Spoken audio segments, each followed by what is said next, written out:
Viewers are advised that the following video contains footage of steam trains. And while you may question the relevance of Antique Railway to the overarching theme of this series, by the end of the episode, I promise it will become clear. Perhaps. Okay, so let's be clear. I am not an aficionado of steam trains. However, if this is your first time with us, back in 2013, I was in a Land Cruiser with 4 other people. We were in the middle of nowhere when our car suddenly died.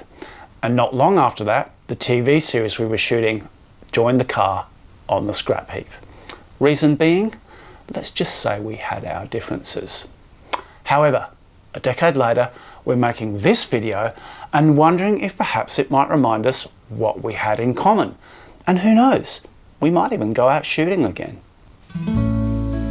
Because, in a way, what we're also doing here is honouring our differences. I mean, we're all different, right?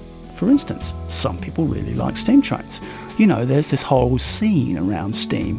Whether it's got anything to do with the way that steam locomotion helped to drive the process of industrialisation, or whether it's just a big toy thing, doesn't matter. In fact, the train in question doesn't have to be that grand. It could be little.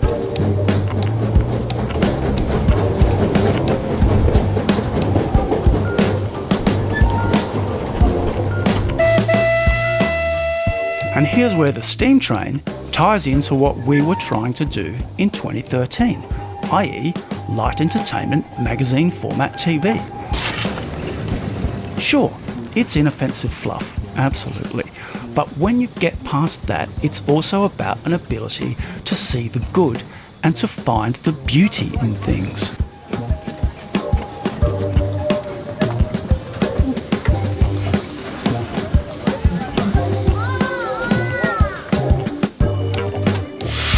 I'm about to get on this train, go around the little 1.5 kilometre track, filming all sorts of engine stuff and signal stuff. We've got to tell you, we're having a great time here on day 1 of roaming Australia. It's going to be like this. We're going to have a fantastic, almost life-changing time. So I'll see you in about half an hour, Christy. See you.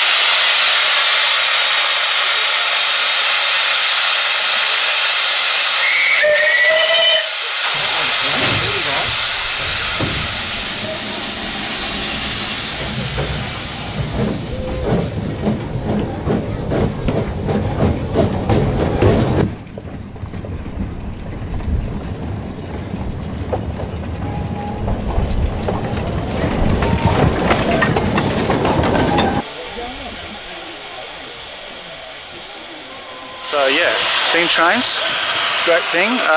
Classic part of Australia, particularly in the 19th century when they tried to open up the inland. And these are just some of the old relics, and people seem to love the romance of steam and rail and all that sort of thing. Not quite sure why personally, but each to their own. Bobby, we need to get on.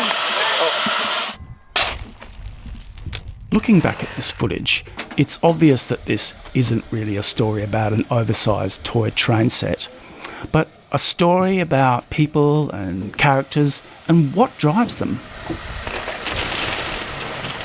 Kind of like this video. Well, g'day there. My name's Gerard Collins. I'm a member of the Redcliffe Historical Steam Railway, and we're a small group of people. There's about 16 of us that run the train once a month, and we get a lot of enjoyment out of it. G'day, I'm Michael Smythe. I've been with the Redcliffe Historical Steam Rail for about 15 years. My name is Mary Chandler, and I am the publicity officer for the Redcliffe Historical Steam Railway, amongst other things. It is definitely a male world, and they love playing trains. We try to keep them on the straight and narrow and to make a bit of money as well. I'm usually the guard, so I like to stand on the back of a train and sort of tell like the train when to start and when to stop. What I really love here is their passion and the effort they're all prepared to go to follow that passion. Okay, so it's not going to change the world or make them rich and famous, but it doesn't have to. Once again, very much like this video. I've been doing media now for over 30 years. Writing, directing, doing pieces to camera.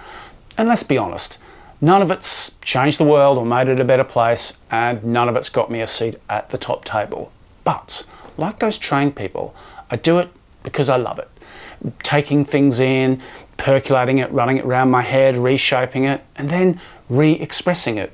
Could be an article, a book, a YouTube series, performance art. In other words, it's all kind of storytelling. Now, hopefully, this all fits in with your idea of the creative director type, because I just love being a cliche. All jokes aside, I suspect that a bit of the reason I'm back here working with Madame Sue is also about storytelling. Namely, the story I tell myself about who I am. Today, we begin our journey.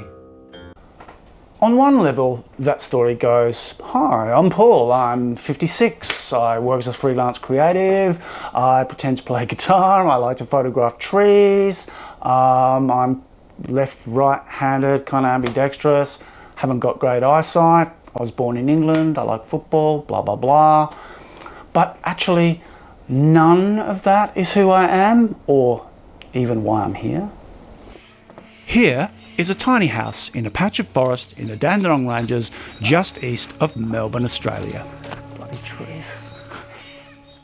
The reason I wanted to invite you all here to the tiny house today is kind of symbolic of what I'm hinting at here with this whole thing. And that is, when we strip away all the noise and clutter, what remains is a kind of space. And that space is a form of permission. A permission to let go and just be.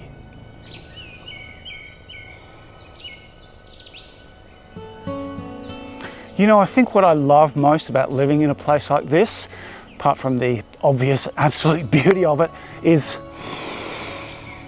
that the air, the opportunity to breathe clean, crisp, clean air. It's like nectar, seriously, it's so good.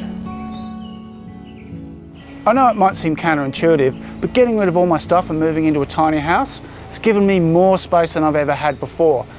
And likewise, there's a kind of counterintuitiveness to this whole Journal TV thing.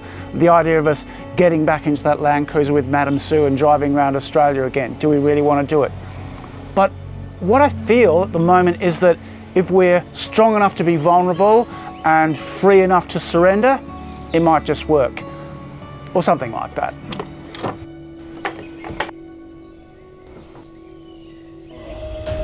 Speaking of storytelling, in the next video we go from hunter to hunted as the Roaming Australia Roadshow becomes the story and we get our allocated 15 nanoseconds of fame. Quick everyone, hit the like button. It really helps.